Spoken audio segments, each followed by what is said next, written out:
आप सुन रहे हैं जगत गुरु तत्वदर्शी संत रामपाल जी महाराज द्वारा लिखित पुस्तक जीने की राह। सृष्टि रचना, सूक्ष्म वेद से निष्कर्ष रूप सृष्टि रचना का वर्णन।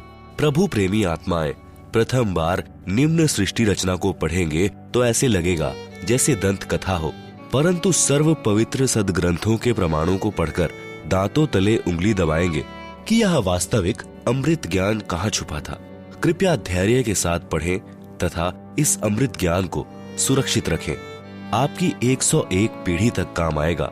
पवित्र आत्माएं कृपया सत्यनारायण यानी अविनाशी प्रभु यानी सतपुरुष द्वारा रची सृष्टि रचना का वास्तविक ज्ञान पढ़ें। पहला, पूर्ण ब्रह्म।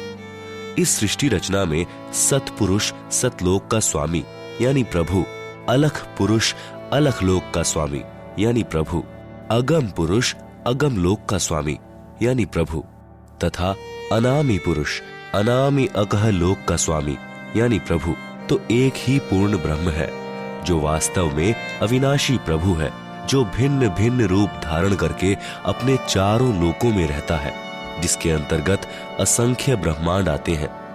दूसरा, पर ब्रह्म।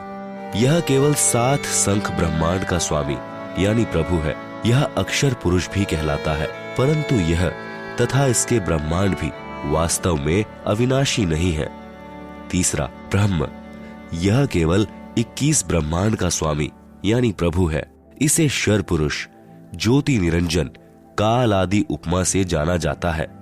यह तथा इसके सर्व ब्रह्मांड नाशवान है। उपरोक्त तीनों पुरुषों यानी प्रभुओं का प्रमाण पवित्र श्रीमद् भगवद गीता अध्याय 15 श्लोक 16-17 में भी है। 4, ब्रह्मा। ब्रह्मा इसी ब्रह्म का ज्येष्ठ पुत्र है। विष्णु मध्य वाला पुत्र है तथा शिव अंतिम तीसरा पुत्र है। ये तीनों ब्रह्म के पुत्र केवल एक ब्रह्मांड में एक विभाग यानी गुण के स्वामी यानी प्रभु है तथा नाशवान है। विस्तृत विवरण के लिए कृपया पढ़ें निम्नलिखित सृष्टि रचना। कबीर देव यानी कबीर परमेश्वर ने सूक्ष्म वेद अर्थात कबीर बानी में अपने द्वारा रची सृष्टि का ज्ञान स्वयं ही बताया है, जो निम्नलिखित है। सर्वप्रथम केवल एक स्थान अनामी यानी अनामय लोक था, जिसे अकह लोक भी कहा जाता है। पूर्ण परमात्मा उस अनामी लोक में अकेला रहता था। उस परमात्मा का वास्तविक नाम कबीर देव अर्थात कबीर परमेश्वर है। सभी आत्माएं उस पूर्ण धनी के शरीर में समाई हुई थी। इसी कबीर देव का उपमात्मक यानी पदवी का नाम अनामी पुरुष है। पुरुष का अर्थ प्रभु होता है। प्रभु ने मनुष्य को अपने ही स्वरूप में बनाया है, इसलिए मानव का नाम भी पुरुष ही पड़ा है। अनामी पुरुष के एक रोम यानी शरीर के बाल का प्रकाश संख सूर्यों की रोशनी से भी अधिक है। विशेष जैसे किसी देश के आदरणीय प्रधानमंत्री जी का शरीर का नाम तो अन्य होता है तथा पद का उपमात्मक यानी पदवी का नाम प्रधानमंत्री होता है। कई बार प्रधानमंत्री जी अपने पास कई विभाग भी रख लेते हैं। तब जिस भी विभाग के दस्तावेजों पर हस्ताक्षर करते हैं तो उस समय उसी पद को लिखते हैं। जैसे गृह मंत्रालय के दस्तावेजों पर हस्ताक्षर करेंगे तो अपने को गृह मंत्री लिखेंगे, वहाँ उसी व्यक्ति के हस्ताक्षर की शक्ति कम होती है। इसी प्रकार कबीर परमेश्वर यानी कबीर देव की रोशनी में अंतर भिन्न भिन्न लोकों में होता जाता है। ठीक इसी प्रकार पूर्ण परमात्मा कबीर देव यानी कबीर परमेश्वर ने नीचे के 3 और लोकों अगम लोक, अलख लोक, सतलोक की रचना शब्द वचन से की। यही पूर्ण ब्रह्म परमात्मा कबीर देव यानी कबीर परमेश्वर ही अगम लोक में प्रकट हुआ तथा कबीर देव यानी कबीर परमेश्वर अगम लोक का भी स्वामी है तथा वहां इनका उपमात्मक यानी पदवी का नाम अगम पुरुष अर्थात अगम प्रभु है। इसी अगम प्रभु का मानव सदृश शरीर बहुत तेजोमय है, जिसके एक रोम यानी शरीर के बाल की रोशनी खरब सूर्य की रोशनी से भी अधिक है। यह पूर्ण परमात्मा कबीर देव यानी कबीर देव यानी कबीर परमेश्वर अलख लोक में प्रकट हुआ तथा स्वयं ही अलख लोक का भी स्वामी है तथा उपमात्मक यानी पदवी का नाम अलख पुरुष भी इसी परमेश्वर का है तथा इस पूर्ण प्रभु का मानव सदृश शरीर तेजोमय यानी स्वज्योति स्वयं प्रकाशित है। एक रोम यानी शरीर के बाल की रोशनी अरब सूर्यों के प्रकाश से भी ज्यादा है। यही पूर्ण प्रभु सतलोक में प्रकट हुआ तथा सतलोक का भी अधिपति यही है। इसलिए इसी का उपमात्मक यानी पदवी का नाम सतपुरुष यानी अविनाशी प्रभु है। इसी का नाम अकाल मूर्ति, शब्द स्वरूपी राम, पूर्ण ब्रह्म, परम अक्षर ब्रह्म आदि है।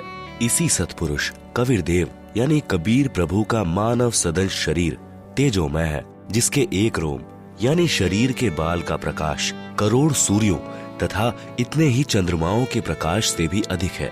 इस कबीर देव यानी कबीर प्रभु ने सतपुरुष रूप में प्रकट होकर सतलोक में विराजमान होकर प्रथम सतलोक में अन्य रचना की। एक शब्द यानी वचन से 16 द्वीपों की रचना की, फिर 16 शब्दों से 16 पुत्रों की उत्पत्ति की। एक मान सरोवर की रचना की जिसमें अमृत भरा। 16 पुत्रों के नाम हैं, पहला कूर्म, दूसरा ज्ञानी, तीसरा विवेक, चौथा तेज, पांचवा सहज, छठा संतोष, सातवां सुरति, आठवां आनंद, नौवां क्षमा, 10 निष्काम, 11वां जलरंगी, 12वां अचिंत, 13वां प्रेम, 14वां दयाल, 15वां धैर्य, 16वां योग संतायन अर्थात योग जीत। सतपुरुष कबीर देव ने अपने पुत्र अचिंत को सत्यलोक की अन्य रचना का भार सौंपा तथा शक्ति प्रदान की। अचिंत ने अक्षर पुरुष यानी पर ब्रह्म की शब्द से उत्पत्ति की तथा कहा कि मेरी मदद करना। अक्षर पुरुष स्नान करने मान सरोवर पर गया, वहां आनंद आया तथा सो गया। लंबे समय तक बाहर ही नहीं आया। तब अचिंत की प्रार्थना पर अक्षर पुरुष को नींद से जगाने के लिए कबीर देव यानी कबीर परमेश्वर ने उसी मान सरोवर से कुछ अमृत जल लेकर एक अंडा बनाया तथा उस अंडे में एक आत्मा प्रवेश की तथा अंडे को मान सरोवर के अमृत जल में छोड़ा। अंडे की गड़गड़ाहट से अक्षर पुरुष की निद्रा भंग हुई। उसने अंडे को क्रोध से देखा, जिस कारण से अंडे के 2 भाग हो गए। उसमें से ज्योति निरंजन यानी शर पुरुष निकला, जो आगे चलकर काल कहलाया। इसका वास्तविक नाम कैल है। तब सतपुरुष यानी कबीर देव ने आकाशवाणी की कि आप दोनों बाहर आओ तथा अचिंत के द्वीप में रहो। आज्ञा पाकर अक्षर पुरुष तथा शर पुरुष यानी कैल दोनों अचिंत के द्वीप में रहने लगे।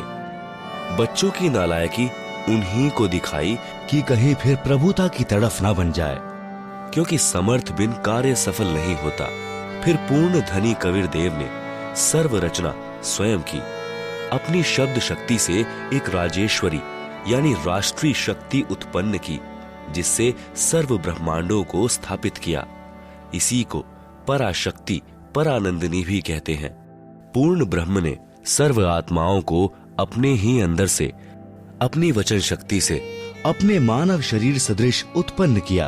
प्रत्येक हंस आत्मा का परमात्मा जैसा ही शरीर रचा, जिसका तेज 16 सूर्यों जैसा मानव सदंश ही है। परंतु परमेश्वर के शरीर के एक रोम यानी शरीर के बाल का प्रकाश करोड़ों सूर्यों से भी ज्यादा है।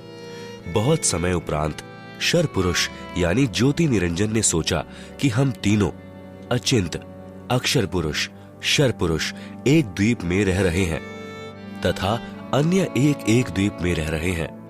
मैं भी साधना करके अलग द्वीप प्राप्त करूंगा। उसने ऐसा विचार करके एक पैर पर खड़ा होकर 70 युग तक तप किया।